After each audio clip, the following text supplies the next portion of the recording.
Tonight on Ctv3 News, Officers Salomon Cowo and Esmin Flores face court over 2023 shooting death of DeAndre Chi.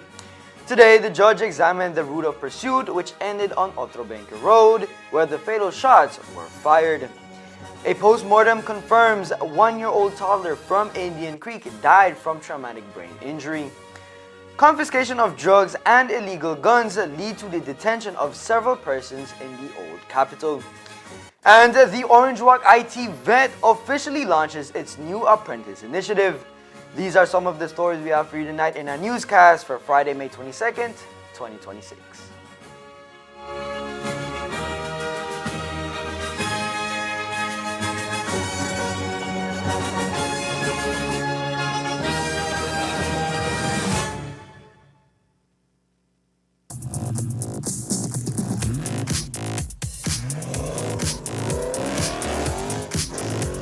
When speed matters, every second counts. Get ahead with ExpressNet. Fast, reliable, ready when you are.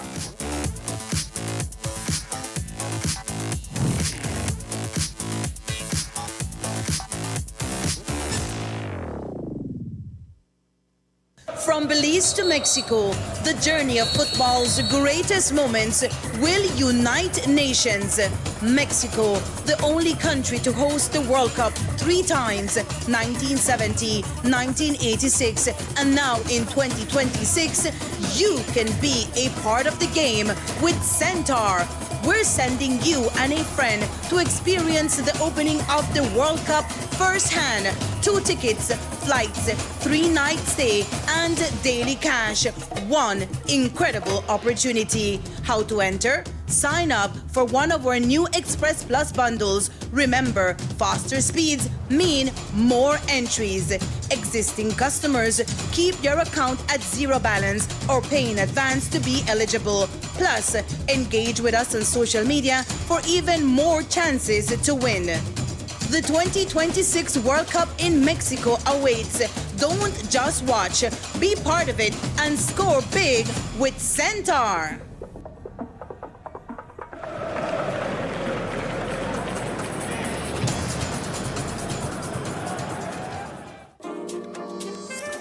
From whiskeys and wines to elegantly crafted cocktails.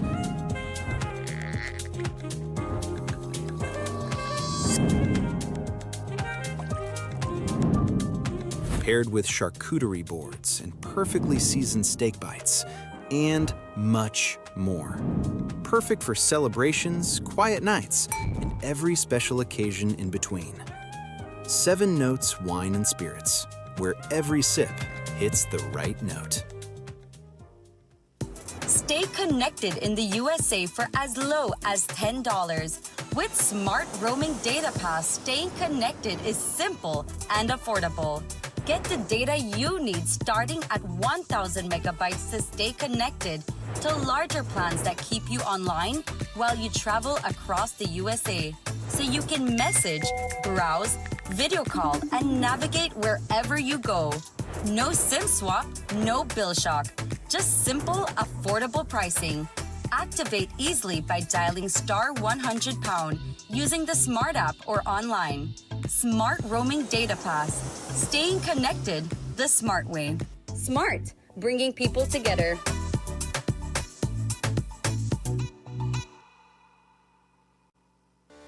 My name is Dr. Rosita Jimenez, and I'm a general laparoscopic surgeon. We have just finished an emergency appendectomy, and we're now moving on to our second operating theater for our laparoscopic gallbladder screening. Basically, this is very easy to diagnose.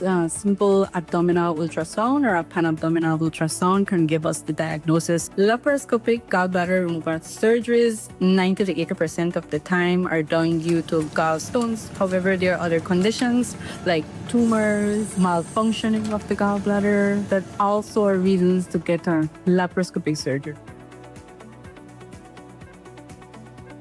We also have an amazing CT scan and X-ray unit who work hand in hand with our doctors. Instruments used in laparoscopic surgery are chokers like these.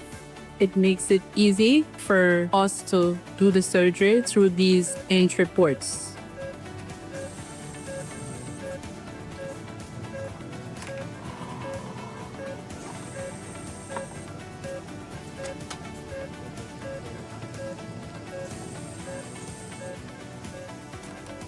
The recovery process is excellent. Basically, within a week, you are back up, ready to do your job, your daily life activity, like if you hadn't had this surgery.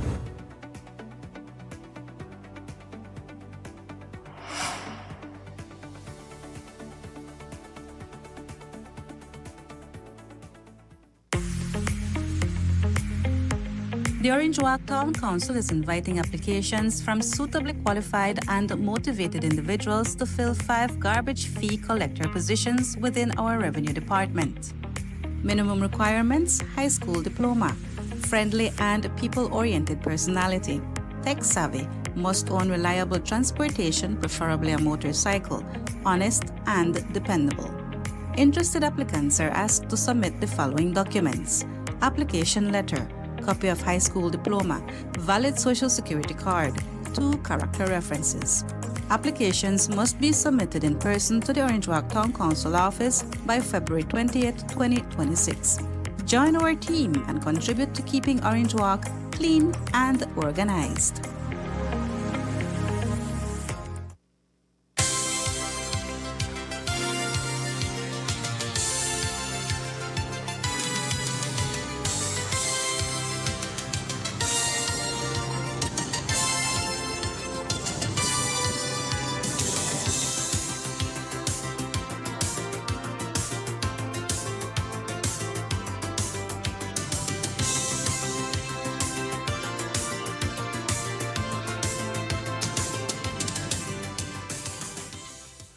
Good evening. With your newscast, also simulcast on Fiesta FM 106.7, I am Jaden Games.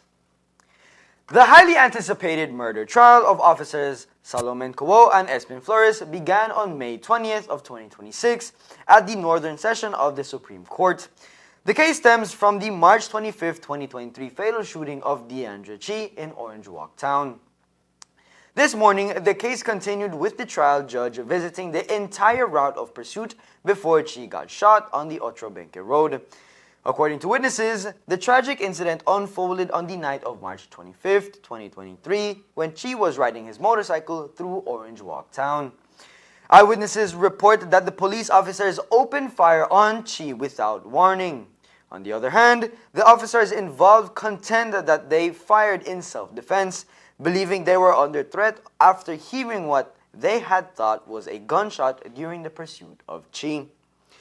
If we go back to the night of the shooting, police reports indicate that around 10 p.m., 4 police officers of the QRT Quick Response Team responded to shots fired on Riverside Street and allegedly saw 3 motorcycles, each carrying a driver and a pillion rider, swiftly fleeing the scene. The officers pursued the motorcyclists in the direction of the Banquita's House of Culture. While the officers were in pursuit of the motorcyclists, gunshots were allegedly heard coming from the direction of one of the motorcycles in front of the police officers.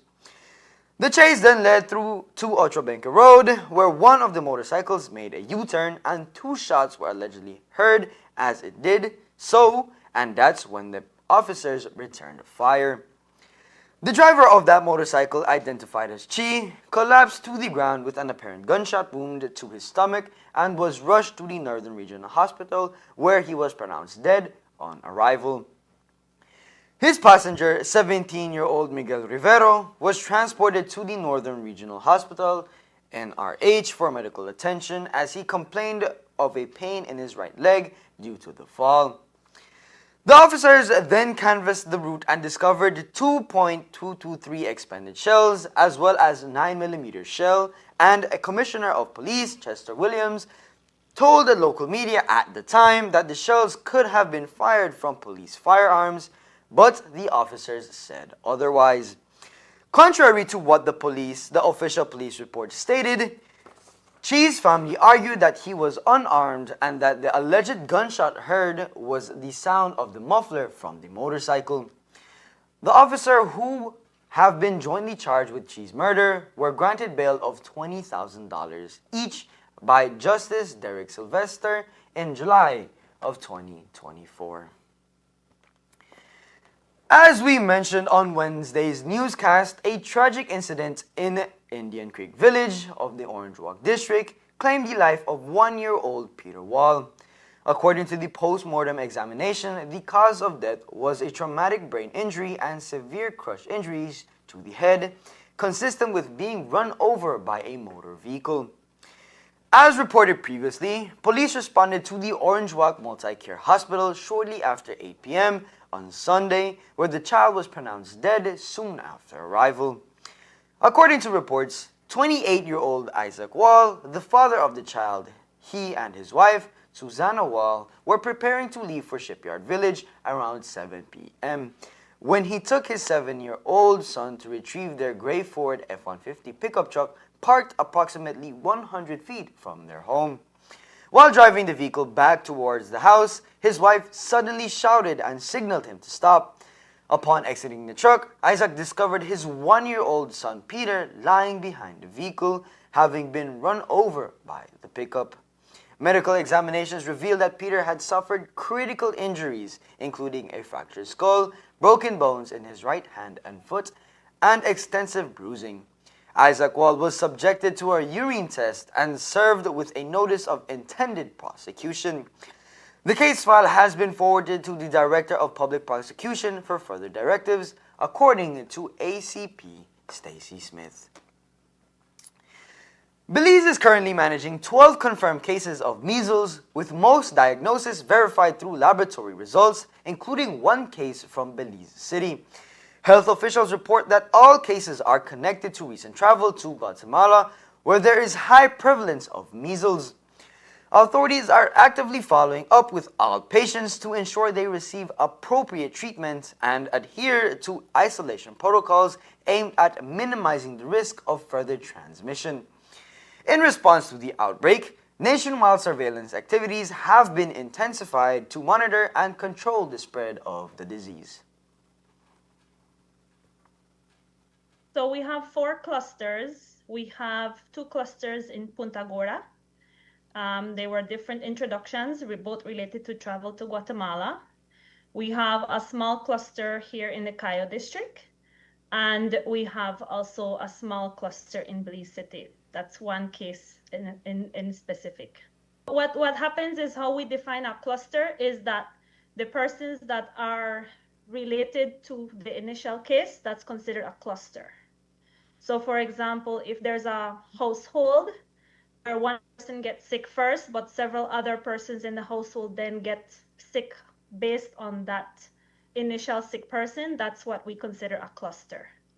So meaning that if we have 4 clusters, we have had some transmission in country, but we can trace all of those situations to either import related or directly imported cases.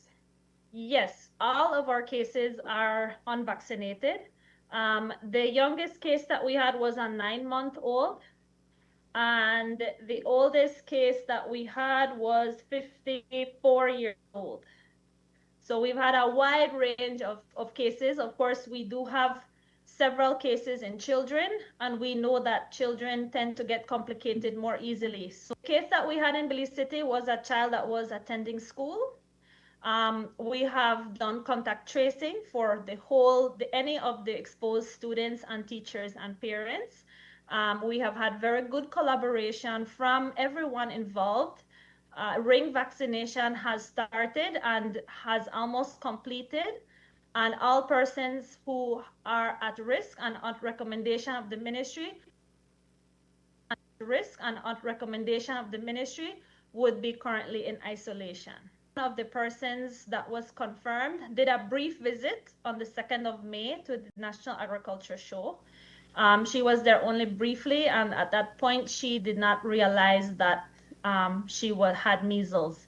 Of course, when we realized this, we of course encouraged her to then immediately isolate as soon as she was reported, and she has recovered very well, and she has complied with the isolation recommendations from there onward. In order to contain the spread of the disease, the Ministry of Health is currently carrying out contact tracing for all its patients.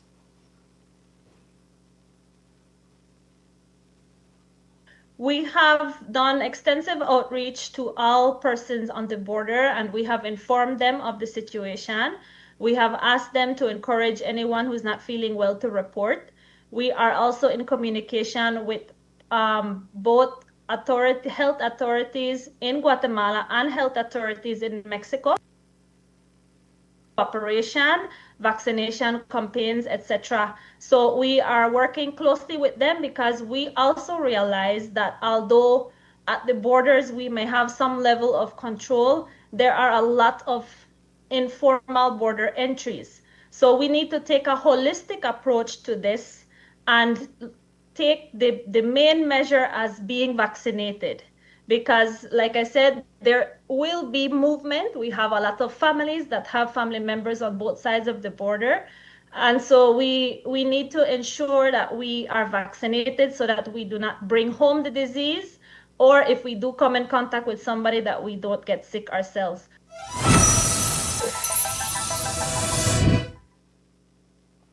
The monitoring of our land borders also serves as a form of containment.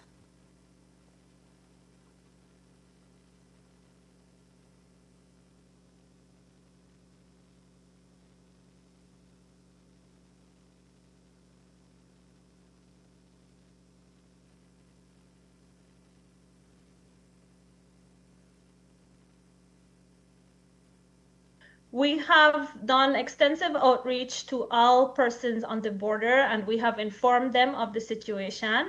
We have asked them to encourage anyone who's not feeling well to report.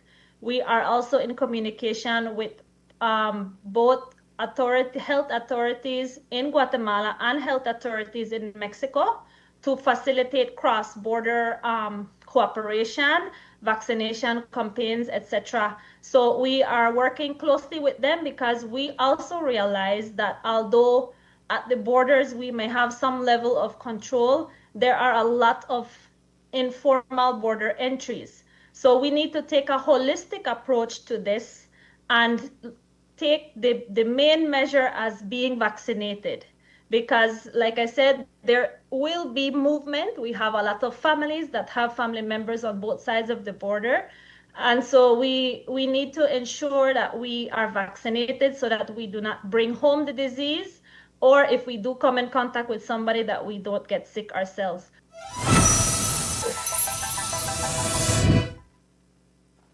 And while some might believe that it takes more than 12 cases to declare an outbreak of measles, Dr. Laura Friesen, Acting Deputy Director of the Public Health and Wellness, says Belize is already experiencing an outbreak.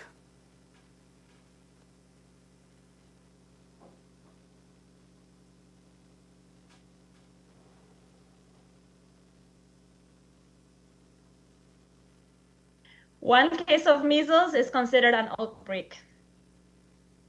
Because of the contagiousness of measles and because measles was eliminated in the Americas, one case of considered identified in a country is considered an outbreak. So when we have a case of measles, then we have an outbreak.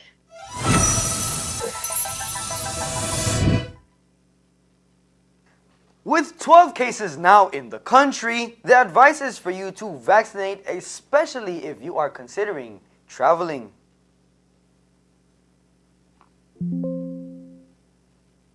We would encourage the public to get vaccinated because having constant introductions from travel to Guatemala means that there is risk of an outbreak in our country if the population is not vaccinated. So we would really encourage everyone who is considering to travel, especially to get vaccinated, but also if you are not considering to travel, also get vaccinated so that if the virus does come, you do come in contact with the virus at any point in time.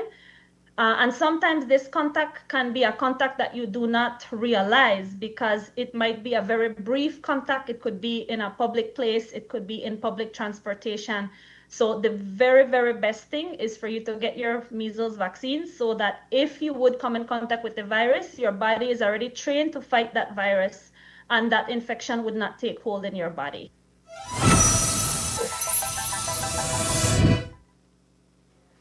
The Ministry of Health continues to urge the public to remain vigilant, seek medical attention if symptoms arise, and follow recommendation health guidelines to protect themselves and others from the measles infection. Now, coming up next, Miguelito Encalada is found guilty of the brutal double murder of his wife and brother.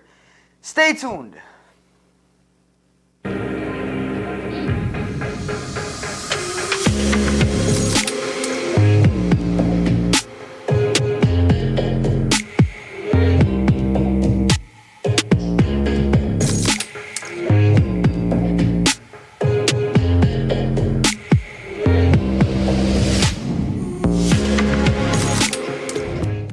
Orange Walk, you asked for a day party, so we're bringing it to you. Bay Coast Distillery presents the Sugar Rush Day Party. On Sunday, May 31st at the Palm Island Bar and Grill from 2 p.m. to 9 p.m. Talk to me now. The Day Party Crew, DJ Dalla, Mr. Flavor Cloud9, Evolution Sounds, DJ Keon, DJ Ras, DJ Mikey, DJ Iris, plus more. We'll be lighting up the evening into the night with every genre of music. Get your pre-sold tickets on the Quick Pass app for only $30. You can also book your seated tables or cocktail tables at 610-2965. So mark the date for the fashionable Sugar Rush Day Party, Sunday, May 31st at the Palm Island Bar and Grill, 2 p.m. to 9 p.m. Early arrival is suggested. Sponsored by Bakehouse Distillery, Cane Rum, Three Fingers Gin, Bakehouse Vodka, Landshark Hard Seltzer, and Digi. Hi everybody, greetings from Philip Alvarez Park in Orange Walk Central. And guess what? Night market is coming back again. May 30th, remember, May 30th. Even get picnic tables for now. Look forward to see you all. Orange Walk, get ready.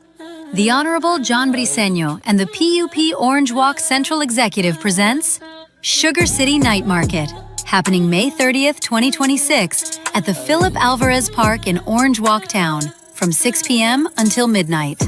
Come out and enjoy an exciting night filled with food, drinks, local artisans, entertainment, music, and much more.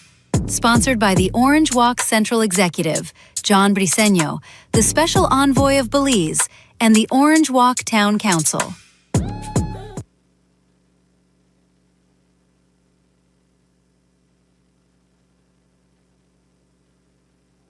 A decision has been handed down by the High Court judge finding Miguelito Encalada guilty of the brutal double murder of his wife, Desiree Elizabeth Gonzalez, and his brother, George Vincent Rochester, in Ladyville earlier this year. Justice Candace Nanson delivered her verdict after carefully reviewing the evidence, which she revealed that the victims were shot dead on April 20th of 2023 at Encalada's business premises located on Scissors Tail Street in the New Site neighborhood of Ladyville. Throughout the trial, Encalada maintained his innocence, asserting that masked men broke into his establishment while he was sleeping and committed the murders. Nevertheless, prosecutors presented ballistic forensic evidence tying Encalada's licensed 9mm firearm to fragments recovered from the crime scene, establishing a direct link to the shootings. The court has scheduled multiple reports to be prepared before sentencing, including psychiatric assessments, social inquiry reports, prison evaluations, and victim impact statements. The sentencing hearing is set for July 20th of 2026.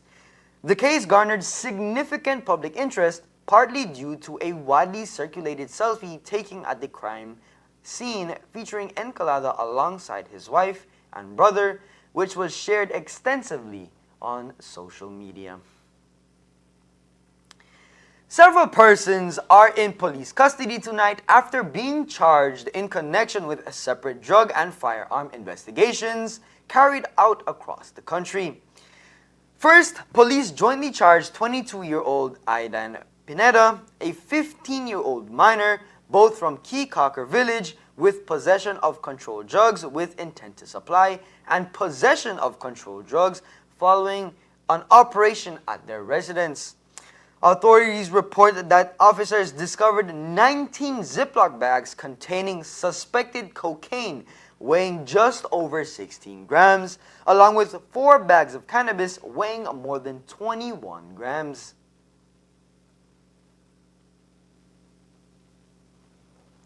Pineda and a 15-year-old minor, both of Kikaka village, for the offense of possession of controlled drugs with intent to supply, more commonly known as drug trafficking, as well as the offense of possession of controlled drugs. These arrests follow a operation that was conducted at the residence, which led to the discovery of 19 Ziploc plastic bags containing suspected cocaine, weighing a total of 16.11 grams, and 4 plastic bags containing cannabis, weighing a total of 21.33 grams. Pineda was charged with an additional count of possession of controlled drugs with intent to supply after the search of his person led to the discovery of 4 Ziploc bags containing suspected cocaine, weighing a total of 2.45 grams.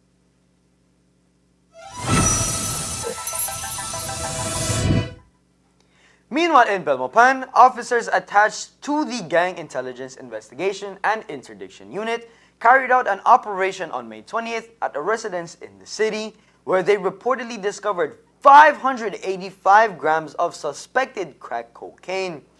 As a result, 23-year-old Ayana Samuels, 19-year-old Tasha Young, and 20-year-old Akeem Mivet were jointly charged with possession of controlled drugs with intent to supply. Addiction Unit GI3 at a residence in Belmopan City on 20th May 2026, which resulted in the discovery of 3 plastic bags which contain suspected crack cocaine, which, when weighed, total 585 grams.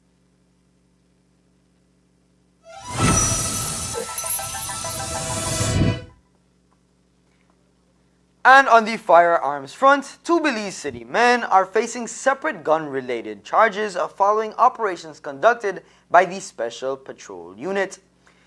The 2 men are 31-year-old Kendall Carcamo of Ebony Street and 25-year-old Jermaine Anderson of the Conch Shell Bay area. Patrol Unit SPU at the residence of Carcamo. The arresting officer reported that whilst conducting a search on the person of Carcamo, a black in color 9mm Beretta brand pistol fell from his waist, and this firearm, when inspected, was observed to contain 14 live rounds of 9mm ammunition. A further search of the person of Carcamo resulted in the discovery of a Ziploc bag which contained another little plastic with suspected cocaine weighing a total of 0.8 grams.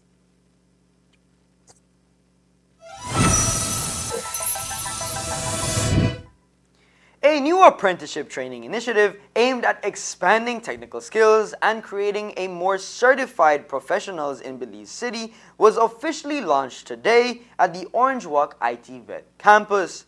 The Breaking Barriers Project CVQ Level 2 Inclusive and Sustainable Apprenticeship Training will provide hands-on instruction in air conditioning and refrigeration as well as electrical installations. The project is being funded through Canada's Local Engagement and Action Fund, known as LEAF, and will see 20 apprentices receive Caribbean Vocational Qualification Certification upon completion of the program. We're starting this project, which is called Breaking Barriers, apprenticeship program in AC and refrigeration and electrical installation level 2. Okay. This project has the objective to have 20 apprentices to be enrolled in these 2 trades and to carry out their practical training in the industry and their theory training here with us, with the end goal of receiving their institutional certification in these 2 trades, but also their Caribbean Vocational Qualification Certification as well.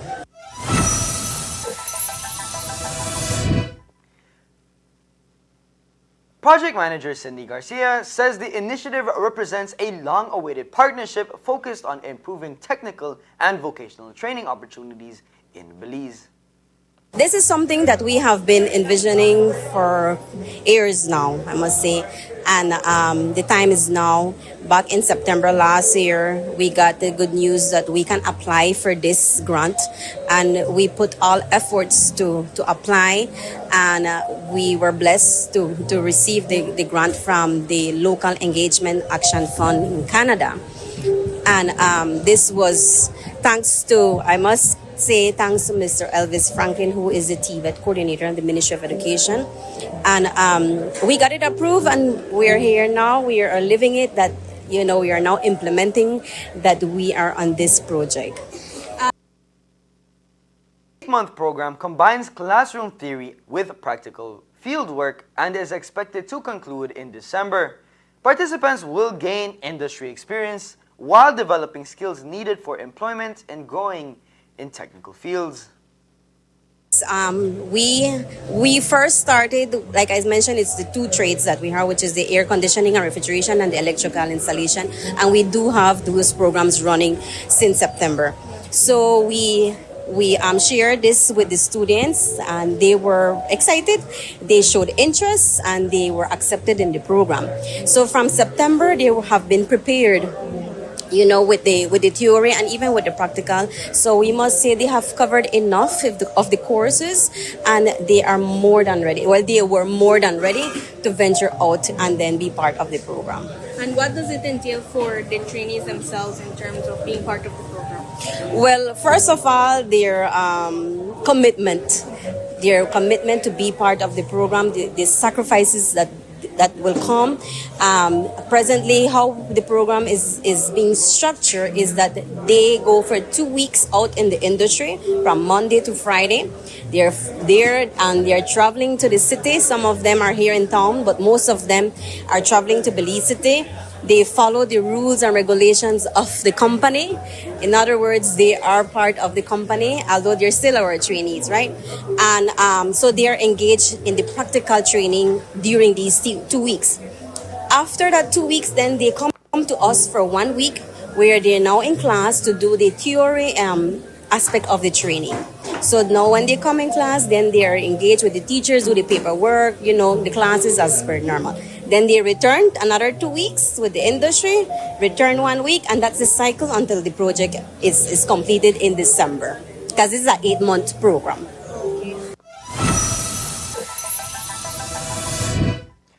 Representatives from the High Commission of Canada say the program reflects a shared commitment to strengthening vocational education and building a skilled workforce in Belize.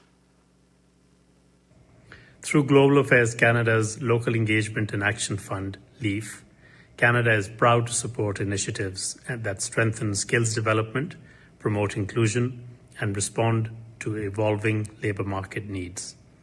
This project is an excellent example of how technical and vocational training can create real opportunities for individuals while contributing to national development goals. By equipping apprentices with industry-relevant skills, certifications, and hands-on experience, this initiative is helping build a more skilled and resilient workforce. Importantly, it is also promoting greater inclusion in traditionally male-dominated fields while integrating environmentally responsible and sustainable practices.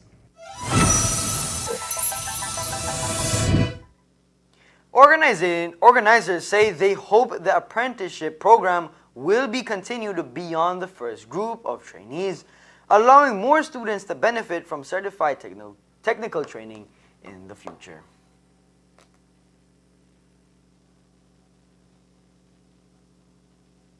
Because breaking barriers are not always visible, and barriers are not always visible, Sometimes they look like limited opportunities. Sometimes they look like being told that a certain field is not for you. It will continue. This is the first time that we're doing this, and so far we're doing good. And it is something that motivates us because we aspire to continue this for the next year. And not only for these two trades, we want to do it for all the different trades that we offer. So we encourage our trainees present and the ones coming that they will experience this kind of exposure with industry as well. And lastly, if you could just talk to us in terms of the significance of the overall project for the school, but also for the participants getting this Caribbean certification, like you mentioned. This is something that is history for the Orange Walk ITVET. Like I mentioned, something that we have been wanting from the beginning. We got it now, and the opportunity is here, right? And this will be a first for the Orange Walk ITVET, a first for our country, because we will have the first cohort of trainees receiving that Caribbean Vocational Qualification Certification, with great opportunities to be out there then, not only in Belize, but in the region, to be able to work out.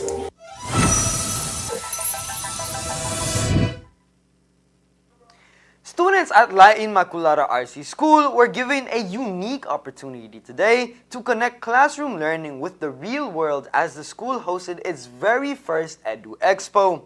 The event focused on competence-based learning and brought together a number of businesses and community partners that have supported the school over the years. Representatives interacted with students and shared information about their organizations, careers, and the services they provide.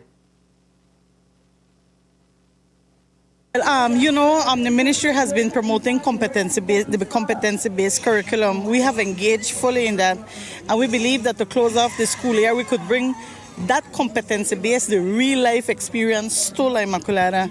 And so we invited most of the educational booths to be here to share with them that, the competencies that you learn at school can eventually develop in full-blown organizations and business enterprises.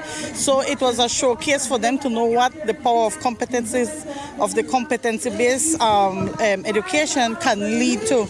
So it was an exposure, but it's also a giving back to our community, because these organizations have a wealth to share with our community, good information.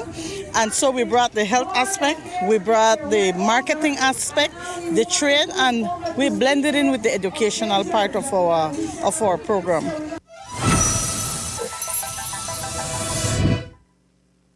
The participating businesses were Centaur Communications, A&R, and Atlantic Bank.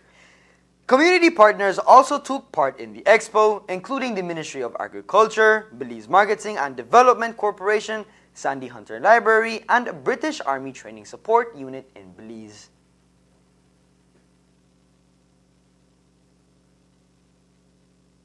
Most of all these booths that you see out here have contributed greatly to education. They have been here in partnership with us ever since.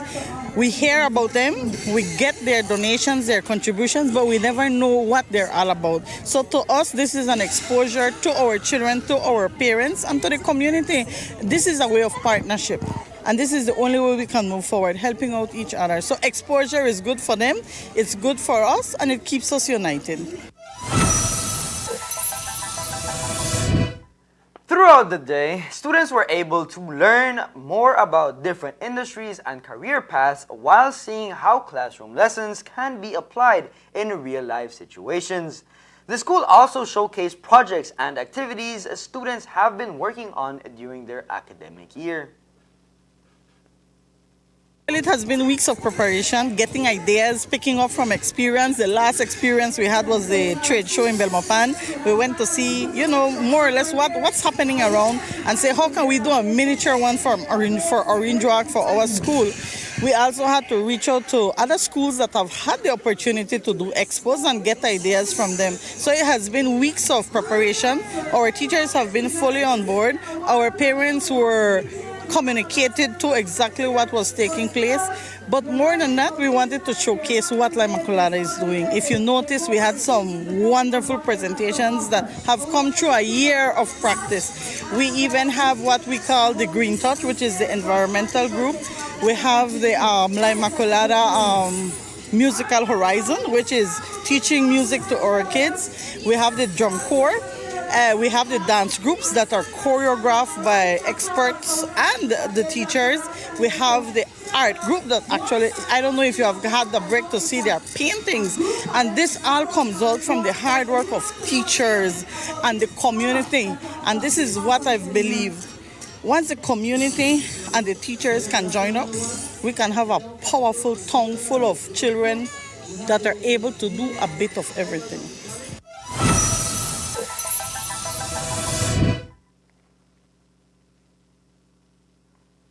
Administrators say the Edu Expo was created to strengthen partnerships between the school and the wider community while giving students greater exposure to professional and technical opportunities.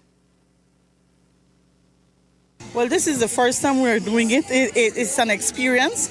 I know that there's many things that we would like to improve for the following year. Maybe go bigger, maybe invite other schools to be part of it. Today, I'm very thankful that San Francisco RC joined us. That's our sister school. Palmar RC joined us. And this is already showing, you know what? We can be there for you too.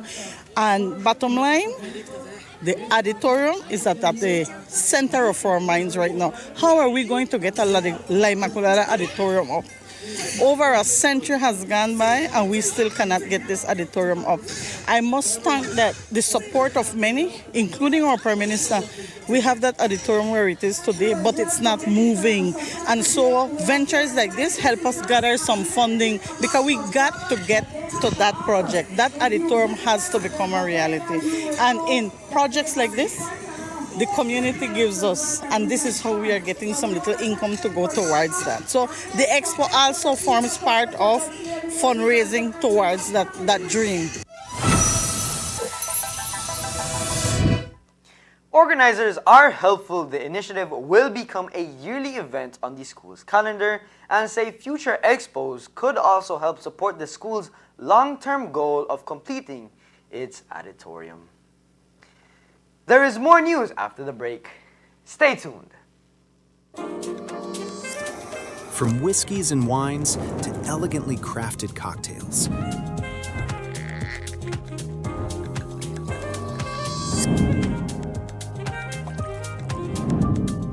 Paired with charcuterie boards and perfectly seasoned steak bites, and much more. Perfect for celebrations, quiet nights, and every special occasion in between. 7 Notes Wine and Spirits, where every sip hits the right note. Orange Walk, you asked for a day party, so we're bringing it to you. Bakehouse Distillery presents the Sugar Rush Day Party.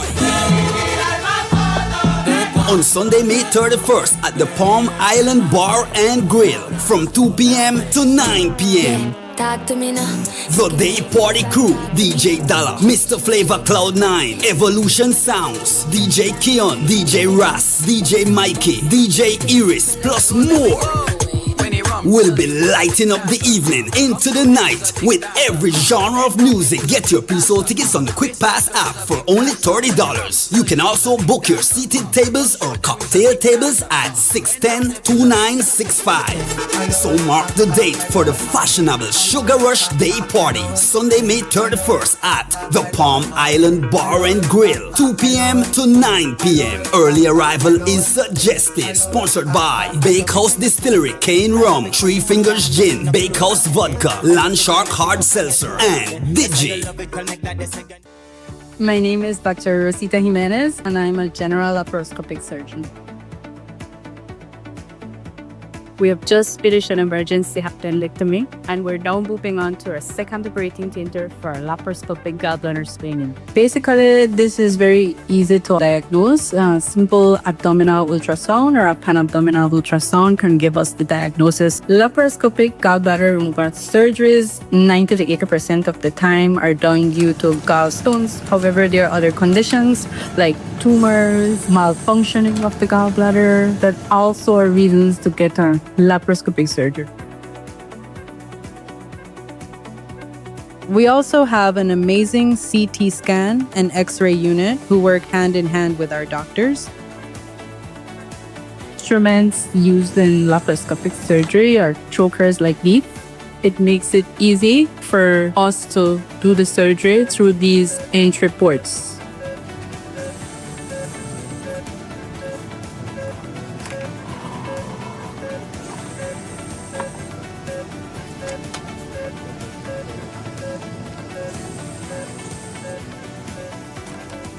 The recovery process is excellent. Basically, within a week, you are back up, ready to do your job, your daily life activity, like if you hadn't had this surgery.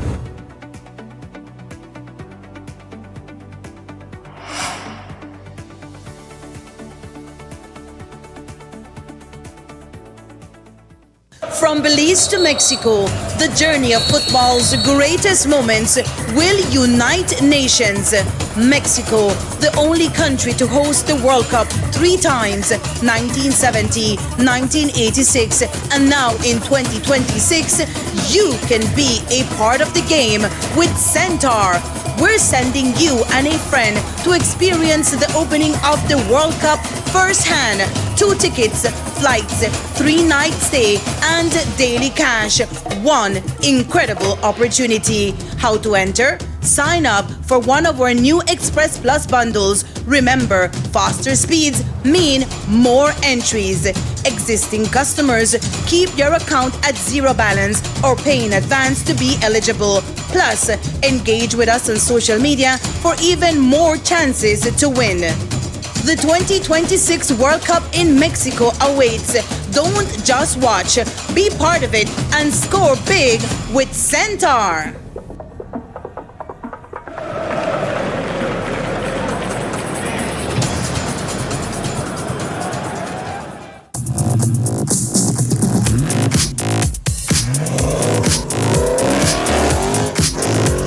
When speed matters, every second counts.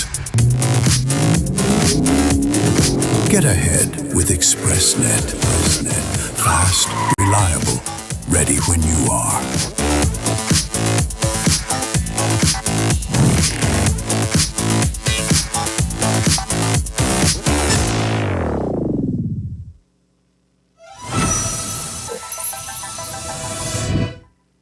In a strategic move to bolster its regional influence and advance sustainable development, Belize's Minister of State in the Ministry of Economic Transformation, Dr. Honorable Osman Martinez, along with Carlos Pol, CEO of a prominent financial institution, recently engaged with the Executive Secretariat of COSEFIN.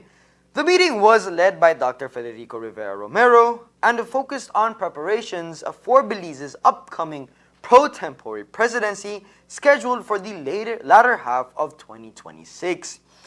During the discussions, Belize articulated its vision to enhance its role with the regional economic and fiscal landscape, emphasizing a commitment to deeper integration with Central American nations and the Dominican Republic. The dialogue highlighted opportunities to align Belize's national priorities with regional initiatives, fostering collaborative efforts on fiscal strategies and financial resilience. A core aspect of the conversation centered on advancing the regional strategy for disaster risk financial management. Belize expressed its keen interest in supporting the continuation of this initiative, particularly within the framework of its upcoming presidency. This effort aims to fortify the region's financial defenses against natural disasters, promoting resilience and proactive fiscal planning across member countries. Additionally, the meeting explored potential partnerships with the Inter-American Development Bank, the IDB, and other multilateral agencies.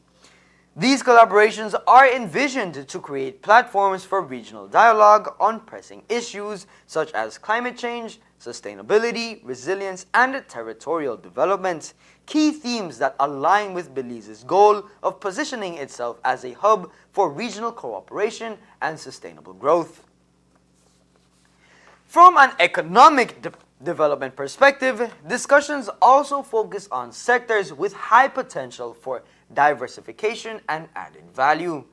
Notably, the artisanal cacao industry was highlighted as a promising avenue to invigorate local economies, generate sustainable fiscal revenues, and expand Belize's productive base. Further topics included enhancing tourism connectivity, strengthening financial systems, and advancing energy integration, areas identified as vital for boosting competitiveness, attracting investment, and expanding fiscal impacts and youth employment, all within a framework of policies that prioritize sustainability and territorial resilience. Today, during the 56th General Assembly of the Latin American Association of Development Financing Institutions, Allied, held in 2026, Belize was officially selected as the host country for the 57th Allied General Assembly in 2027. The announcement marks a historic milestone for Belize, as it will be the first time the prestigious regional event is hosted in the country.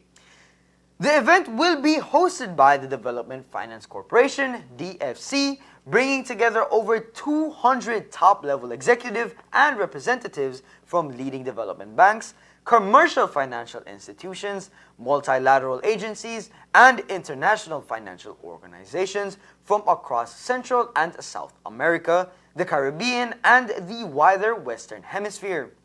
The annual Allied General Assembly is recognized as one of the region's premier gatherings focused on development finance, economic growth, innovation, and strategic collaboration. Belize's selection as host for the 57th General Assembly reflects growing confidence in the country's role within the regional financial and developmental landscape. Hosting the General Assembly presents a landmark opportunity for Belize to showcase its vibrant culture, warm hospitality, investment potential, and world-renowned natural attractions to an influential international audience of financial leaders and development partners. Through this event, Belize will serve as a platform for high-level dialogue on sustainable development financing, regional cooperation, climate resilience, digital transformation, and inclusive economic growth. The conference is also expected to generate significant exposure for the country while supporting tourism, business networking, and international partnerships. And that's the news. We invite you to join us for another newscast on Monday, May 25th, here on Ctv3 News and Fiesta FM 106.7. Remember that to read a text version of the news, you can visit our website at www.ctv3belizenews.com. You can also log on to our Facebook page for current stories at facebook.com/ctv3belizenews. Or you can also visit our YouTube channel at CTV3 News BZ. From all of us here at CTV3 News, have a safe and pleasant weekend. Thank you for watching and listening, and have a splendid night.